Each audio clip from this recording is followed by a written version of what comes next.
अस्सलाम वालेकुम, welcome to my channel weird way. कैसे हैं दोस्तों आप? उम्मीद है सब लोग खैरियत से होंगे। आज की कहानी बहुत ज़्यादा इंटरेस्टिंग होने जा रही है। ये कहानी हमें वाजिद ने भेजी है, जो कि मेरे बहुत बचते। वो कहते हैं कि ये कहानी मुझे मेरे एक दोस्त के नाना सुनाया करते थे मेरे बचपन में। कहानी बहुत ज़्यादा दिलचस्प है, हैंड फ्री लगा कर सुनिएगा। चलें बिना वक्त ज़ाया किए मैं कहानी शुरू करती हूँ। वो कहते हैं मेरे दोस्त के नाना, जिनका नाम मुझे अब याद नहीं रहा, तो वो ये कहानी सुनाया करते थे। वो कहते थे कि ये उस वक्त की कहानी है जब हिंदुस्तान और पाकिस्तान अभी बना नहीं था। हम लोग हिंदुस्तान के इलाके रावलाकोट में रहते थे। बहुत ज़्यादा आबादी वाला इलाका नहीं था। उस वक्त हिंदुस्तान पर मुग़लों की हुकूमत थी। आबादी कम होने की वजह से उस इलाके में दिन में तो चहलकदमी होती थी, लेकिन जैसे ही रात हो जाती तो वहाँ पे हू का आलम होता था। वहाँ पर एक जड़ी बूटियों से इलाज करने वाले हकीम साहब थे। जो लोग बीमार हो जाते वो उनका जड़ी बूटियों से इलाज करते और बदले में सिर्फ दुआ लेते, कोई पैसा नहीं लेते थे। ये उन्हीं बुज़ुर्ग की कहानी है। वो कहते हैं कि एक रात एक बच्ची उनके पास रोती हुई आई और कहने लगी, हकीम साहब मेरी वालदा की तबीयत बहुत ज़्यादा ख़राब है। हकीम बिना कुछ सोचे समझे अपना सामान उठाया और बच्ची के साथ चल पड़े। माँ के ठीक होने तक हकीम साहब वहीं रहे और जैसे ही बच्ची की माँ ठीक हो गई तो हकीम साहब वापस आने लगे। चूँकि हकीम साहब का घर बस्ती से काफ़ी दूर था, वापसी पर घुप अंधेरा था, तो हकीम साहब को कुछ चीखें चिल्लाने की आवाज़ें सुनाई देने लगी। चीखें इतनी खौफनाक थी कि दिल फट जाए। हकीम साहब ने जब ज़रा गौर किया तो वो चीखें एक पुरानी इमारत से, जो कि खंडरनुमा इमारत थी, वहाँ से आ रही थी। खिड़की से झांक कर देखा तो हकीम साहब के तो होश ही उड़ गए।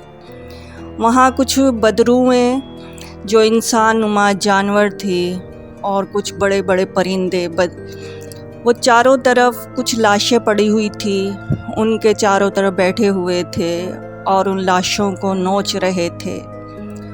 उनके मुंह से इंसानी खून टपक रहा था, जाने वो किसकी लाशें थी, और चीखते जा रहे थे और हंसते जा रहे थे। ये मंज़र इतना खौफनाक था कि हकीम साहब की आंखें फटी की फटी रह गई और उनके कानों से आवाज़ें टकरा रही थी तो उनके कान बिल्कुल सुन्न हो गए। उनकी आवाज़ होंठों में दबका रह गई और वो खिड़की से जैसे चिपक से गए। जब वह उन बदरूहों महसूस किया कि उन्हें कोई देख रहा है तो एकदम से गायब हो गई और वहाँ पे एक वीरानी सी खामोशी, एक सन्नाटा सा छा गया। दिल दहलाने वाली खामोशी थी और हकीम साहब वहीं पे चिपटे खड़े थे। उनमें हिलने जुलने की सक्कत ख़त्म हो चुकी थी। थोड़ी खामोशी के बाद फिर चीखने की आवाज़ें आई और वो चीखें इतनी ख़तरनाक थी कि हकीम साहब का जैसे दिल ही फट जाए। हकीम साहब बहुत हक्का बक्का थे कि क्या करूं, उनकी समझ में कुछ नहीं आ रहा था। बस वो खिड़की से चिपके खड़े थे कि अचानक उनकी आंखों पर किसी ने हमला किया और वो वहीं उसी वक्त बेहोश होकर गिर गए। चूँकि रात का टाइम था, किसी का गुज़र वहाँ से नहीं हुआ।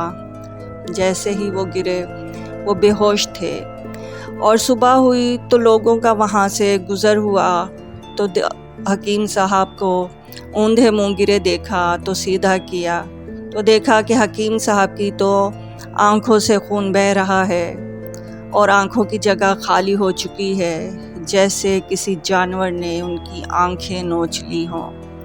اور وہ اپنے ہوش و حواس کھو چکے تھے۔ ایک وحشت سی ان کے چہرے سے ٹپک رہی تھی۔ ان کا بہت برا حال تھا۔ وہ ایک وحشت زدہ زندہ لاش سی بن گئے تھے۔ خیر ان لوگوں نے حکیم صاحب کو گھر پہنچایا، لیکن اب وہ اپنے ہوش و حواس کھو چکے تھے۔ ان کی آنکھیں بھی نہیں تھیں اور وحشت زدہ چہرہ ان کا تھا۔ ہر وقت ان کے چہرے سے وحشت ٹپکتی تھی۔ ذہنی توازن تک ان کا کھو چکا تھا۔ کچھ دن اسی حال میں زندہ رہے اور پھر آخر خالق حقیقی سے جا ملے۔ تو دوستو، آج کی کہانی آپ کو کیسی لگی؟ اگر آپ کو کہانی پسند آئی ہے تو میرے چینل کو سبسکرائب کیجیے گا کریں۔ اگر آپ لوگ بھی اپنی کوئی کہانی یا ناقابل فراموش واقعہ شیئر کرنا چاہتے ہیں تو مجھے آپ ای میل کر سکتے ہیں۔